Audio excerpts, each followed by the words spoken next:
Hi everyone, welcome back to my channel. Today I'm going to be doing a book review of Interfaces by P.Anilak as part of Breakeven Books book tour for this book, and I'm really excited to take part. Down below in my description you will see his channel as well as everyone else's that have taken part in this amazing book tour.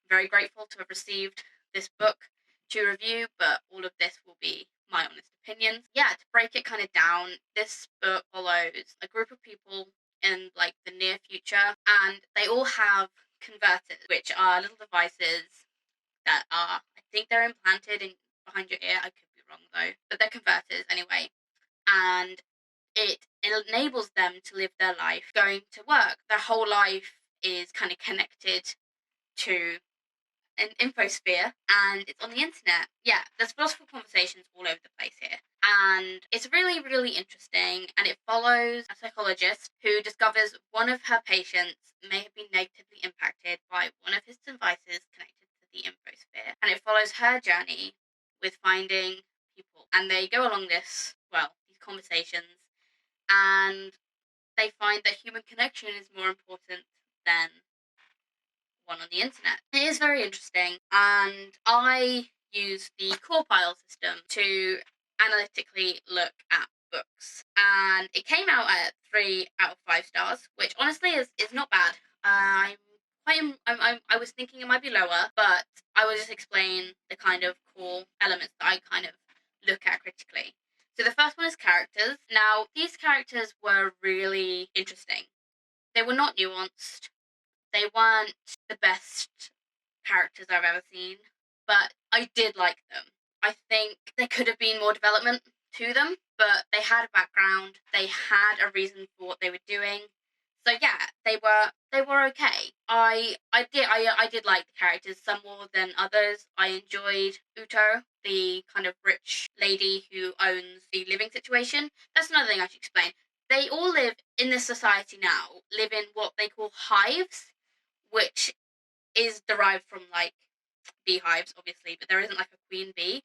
But it's kind of socialist in the way of like everyone shares everything. You have your own personal space, but like you have a kitchen that's a communal area and you cook and eat together. And you have like a way of living that's very, very interesting to read about.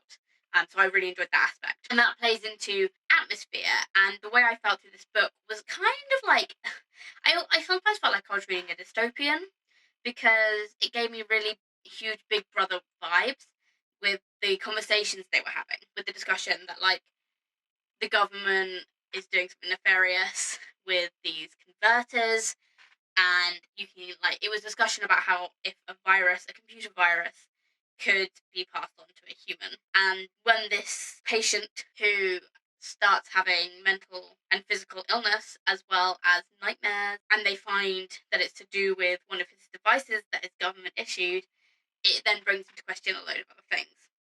So that was super interesting. I think it was a bit flat some of the time, so the atmosphere kind of tailed off because it was jumping from one scenario to another. And that leads me to my next thing I look at, which is writing.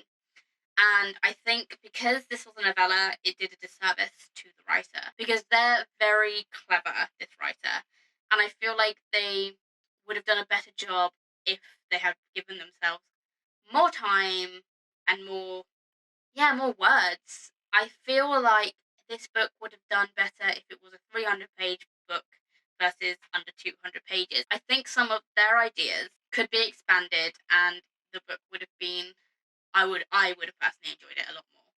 Saying that, as a novella, at the beginning it was very slow to get off the mark. I really had to push my way through it, as I'm not a huge sci-fi reader. I've hardly read any sci-fi and enjoyed it. Pushing through that first 10 to 12 chapters was quite difficult. There were lots of info dumps. There was lots of trying to build up this world. And the way the writer did it, it kind of clashed with me a little bit, because it was done in the style of a professor in a lecture hall, and it felt like I was sitting through a lecture. So it got a little bit boring. and then the second half, and it was a lot quicker, and because all that time had been spent, and I understand why it was done that way. If it wasn't done that way, as a reader, you would have been absolutely lost. So I do appreciate that. So writing for me was a little bit lacking, but it wasn't bad at all by any means. And this is something else. So the next thing I look at is plot. But plot in this book was almost non-existent. And this book was also not a character study. It was about human connection and philosophical conversations, which, if you enjoy reading about, you will love this book. And I'm not a huge slice of life reader. I don't enjoy a lot of books that are slice of life because honestly I don't care enough. But this was interesting because it had this sci-fi element to it, but the plot still wasn't there. They seemed to jump around ideas on what was going on.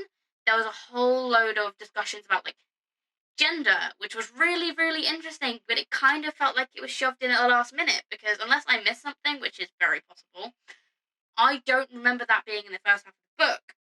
And it talks about how they've got rid of Mr. and Mrs. and they call people person, which I think is really important and interesting, but it felt like shoehorned in there for the sake of it, which was a bit weird. Because then there was also where you had the synthetic womb discussion, which seemed to take away from the gender neutral thing. And there was loads of discussion about this synthetic womb, and it got a little bit too much for me. And I kind of wish that hadn't been there. But it was a discussion about how the government was sort of controlling that side of it as well.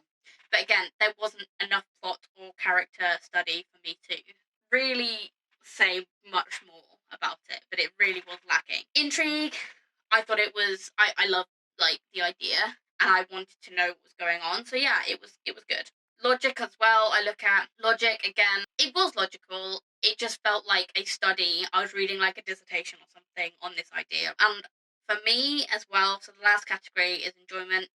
I personally didn't hate it, didn't love it either. So it was very in the middle. I don't think this book was intended for someone like me. I think if you are extremely au fait with computers and technology and like you're into robotics and you want to know, like you are also interested in what the future could bring for that kind of thing, I think that would be more suited to someone like that than me, who is still a sci-fi noob. And yeah, I think that's where I kind of stand with it.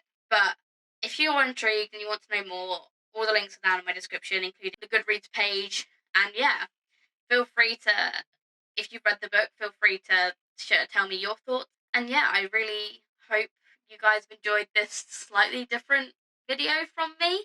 But I will see you in my next one. Bye, guys.